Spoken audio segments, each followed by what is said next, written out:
Richard, what do you, as a pastor, what is your perspective on why non-Indigenous people in Canada, why Canadians continue to be uninformed and ignorant about the real scope of what has happened with First Nations in Canada?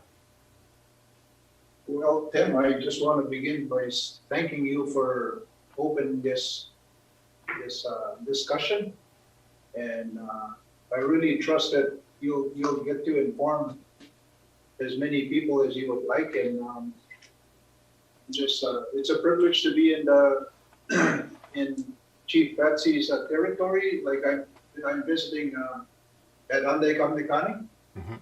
so I just want to acknowledge that she's the leader here, and I hope you take her words to heart, those that are listening, and I know Tim is, but a lot of things that Chief Patsy shared, there's so much other information that goes in between the point form that she covered, and in between there is exactly what you're asking is.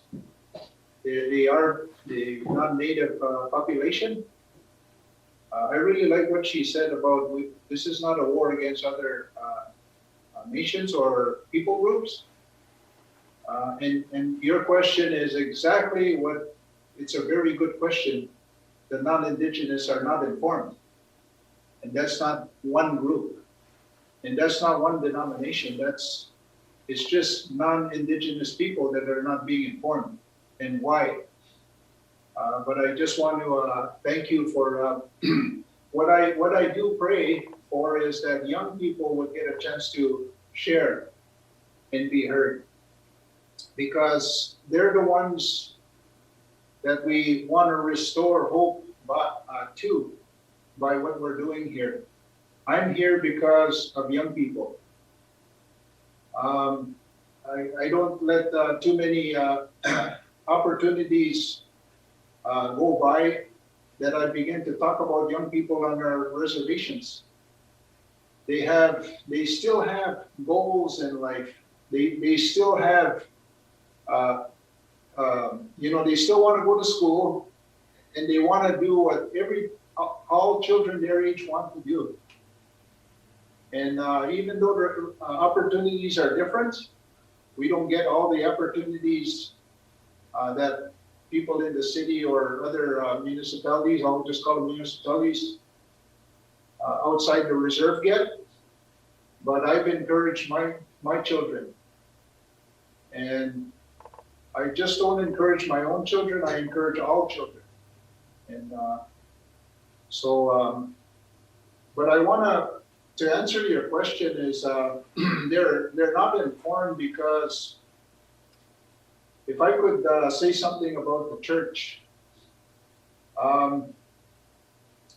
like I'm a born again believer, and I'm going to have to tell people, because we're online too, that I'm a true born again believer. And the people that did this were not true born again believers. Well, some of them might have been born again, but they were given a mandate to do something that Jesus would not have mandated them to do.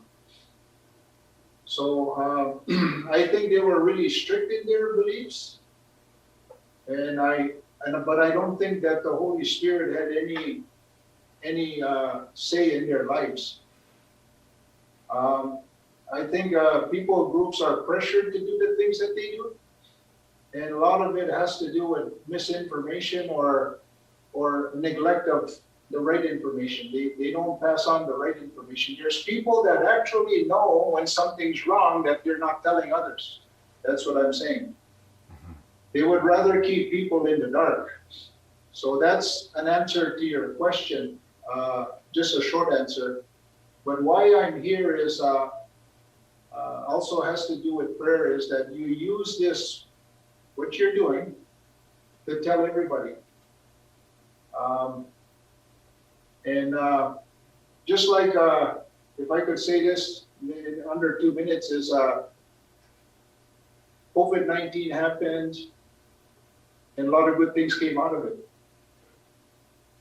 And this burial site discovery is not a good thing. But a lot of good things can happen after this.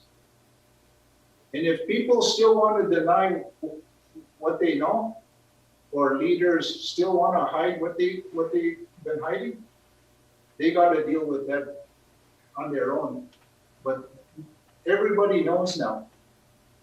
Everybody knows. And so I really want to see young people, I want to hear young people, but before that happens, I want to encourage our young people, be approachable and be friendly. We got to teach the other people what happened.